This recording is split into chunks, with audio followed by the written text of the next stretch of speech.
పరిశుద్ధ దేవుని వాక్యము వినుటకు వచ్చిన మీ అందరికీ పరిశుద్ధ దేవుడైన యేసు ప్రభు పేరట శుభములు వందనాలు తెలియజేస్తున్నాను. యేసు ప్రభు ఈ లోకానికి ఎందుకు వచ్చాడండి?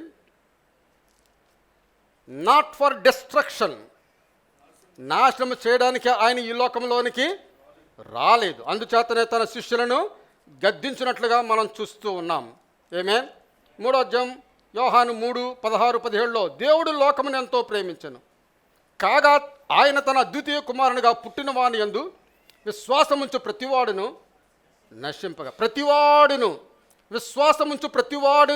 నశింపక నిత్యజీవం పొందినట్లు ఆయనను అనుగ్రహించెను. 17వ వచనం చూసినట్లయితే లోకము తన కుమారుని ద్వారా రక్షింపబడుటకే గాని లోకమునకు తీర్పు తెచ్చుటకు దేవుడు ఆయన లోకములోనికి పంపలేదు. యేసు ప్రభు ఈ లోకంలోనికి ఎందుకు వచ్చి ఉన్నాడంటే తీర్పు తీర్చడానికి ఆయన ఈ లోకంలోనికి రాలేదు. రక్షించడానికి వచ్చి ఉన్నాడు. ఆయన యందు ఎవరైతే విశ్వాసం ఉంచుతారో వారందరూ కూడా రక్షింపడతారు. ఆమేన్. అందరూ కూడా రక్షింపడతారు. అందరూ కూడా ఆయన అప్పగింపబడే రాత్రి ముందు సమయంలో ఆ శిష్యుల మధ్య ఒక వివాదం పుట్టిందంటండి.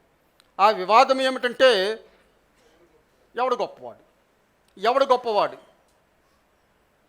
అయితే యేసుప్రభువారు అన్నాడు, గొప్పవాడిగా ఉండగోరిన వాడు పరిచారకుడై ఉండాలి.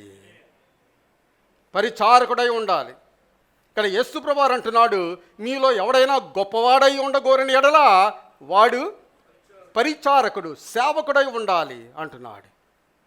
అందుచేతనే యేసుప్రభువారిని ఎవరు అంగీకరించలేదు ప్రియులారా.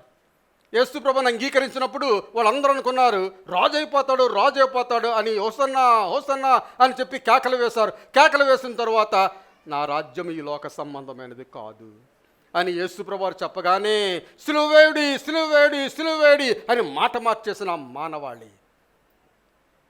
యేసుప్రభువారి రాజ్యం వేరు, యేసుప్రభువారి భక్తి వేరు, యేసుప్రభువారి ప్రవర్తన వేరు. ఇదంతా కూడా విపరీతముగా ఉంటుంది ప్రియులారా.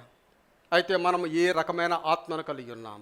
యేసును నమ్ముకున్న తర్వాత మనం ఏ రకమైన ఆత్మను కలిగి ఉన్నాం?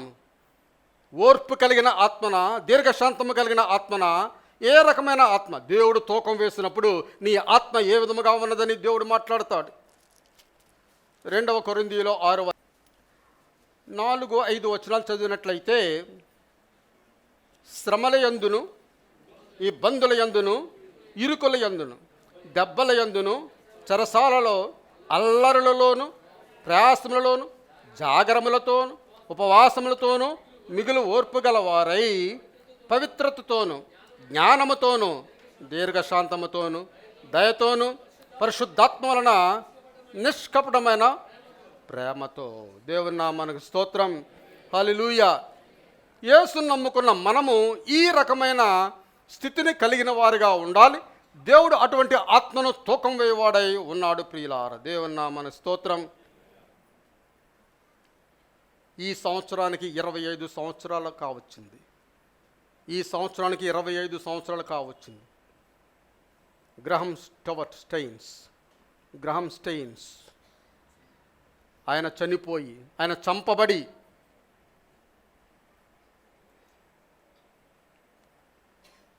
భార్య అంటది, I'm greatly upset but not angry. నేను అప్సెట్ అయ్యాను కానీ నాకు కోపం లేదంటది. ఇది ఎక్కడి విడ్డూరమైన మాట అండి? చాలా విడ్డూరం కదా. మానవులైన మనకు చాలా విడ్డూరమైన మాట. మృదువైన సాధువైన ఆత్మ కలిగి ఉన్నామో లేదో అని దేవుడు తూకం వేయవాడై ఉన్నాడు. ఈ గ్రహం స్టోవర్ట్ గారి యొక్క భార్య ఆత్మను తూకం వేసినట్లయితే ఆమె తేలిపోదు ప్రియులారా, ఆమె సరిపోతుంది తూకంలో. అదే విధముగా మన జీవితాలు మనం చూసుకున్నట్లయితే ఒకవేళ మనం తేలిపోవారుగా ఉన్నామేమో. 2వ తిమోతి 2:24 చూసినట్లయితే, 2వ తిమోతి 2వ అధ్యాయం 24వ వచనం, సత్య విషయమైన అనుభవ జ్ఞానము వారికి కలుగుటకై దేవుడు ఒకవేళ ఎదురాడు వారికి మారు మనసు దయచేయను, అందువలన సాతాను తన ఇష్టము చొప్పున చెరపట్టిన వీరు వాని ఉరిలో నుండి తప్పించుకొని మేలుకొలుదురేమో అని ప్రభు యొక్క దాసుడు అట్టి వారిని దేంతోటండి?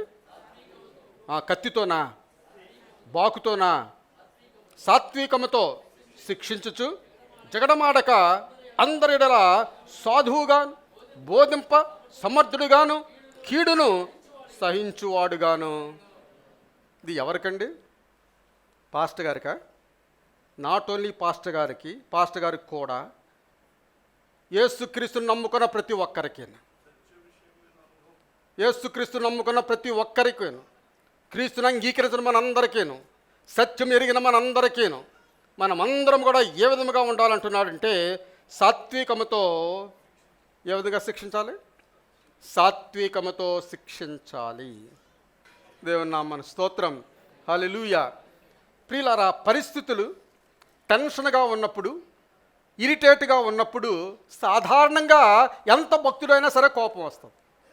ఎంత భక్తుడైనా కోపం వస్తుంది. అయితే కోపం రాకుండా ఉండాలంటే దేవుని వాక్యం మనలో ఉండాలి. దేవుని వాక్యం మనలో ఉన్నప్పుడు ఆ వాక్యం మనలను నవ్వించేది చేస్తుంది. కోపం రాకుండా నవ్వించేదిగా చేస్తుంది. ఎల్లప్పుడూ శాంతియుతముగాను, జగడము ఆడని వారుగాను దేవుని నమ్ముకున్న బిడ్డలైన మనం. దేవుడంటే చెప్పండి, యేసు ప్రభువారు. యేసు ప్రభువారు నమ్ముకున్న మనము, ఆయన వాక్యాన్ని అంగీకరించిన మనము బయట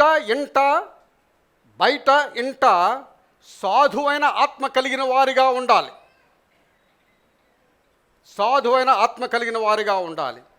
టెకేల్, తూకం వేస్తున్నప్పుడు నీ నీతిని ఆయన తూకం వేస్తాడు, యథార్థతను ఆయన తూకం వేస్తాడు, నీ న్యాయమైన జీవితాన్ని ఆయన తూకం వేస్తాడు.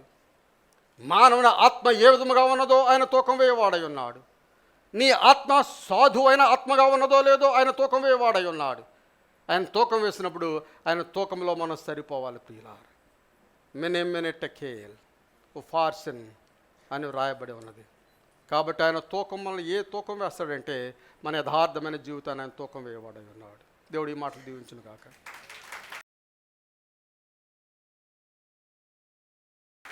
పరిశుద్ధుడు సర్వాధికారి యేసు ప్రభువా, మీ శ్రేష్టమైన నామానికి వందనాలు, స్తోత్రాలు చెల్లించుకుంటున్నాం. ఈ ఉదయ కాలంలో వాక్యం ద్వారా మీరు మాతో మాట్లాడి ఉన్నారు. మమ్మల్ని తూకం వేయుచున్నారని వాక్యం సెలవిస్తున్నది. మా యథార్థమైన జీవితాన్ని మీరు తూకం వేయుచున్నారు, సాధువైన జీవితాన్ని తూకం వేయుచున్నారు, పరిశుద్ధమైన జీవితాన్ని మీరు తూకం వేయుచున్నారు. మీరు తూకం వేస్తున్నప్పుడు ప్రభువా, మేము ఆ తూకంలో సరిపోనట్లుగా మీరు సహాయం చేయండి. ఈ దినం వాక్యం ఉన్న ప్రతి బిడ్డను ప్రత్యేకంగా మీరు ఆశీర్వదించి మీరే మహిమ పొందవలసిందని యేసు పరిశుద్ధ నామమున అడుగుచున్నాం తండ్రి. తండ్రి అని దేవుని యొక్క ప్రేమ, కుమారుడు యేసు ప్రభువారి యొక్క కృప, పరిశుద్ధాత్మ సహవాసము కూడి వచ్చిన బిడ్డలందరికీ తోడై ఉండునుగాక. ఆమేన్. ఆమేన్. శ్రద్ధగా వాక్యం మీ అందరికీ దేవుని పేట వందనాలు చెల్లిస్తున్నాను. God bless you. Thank you very much.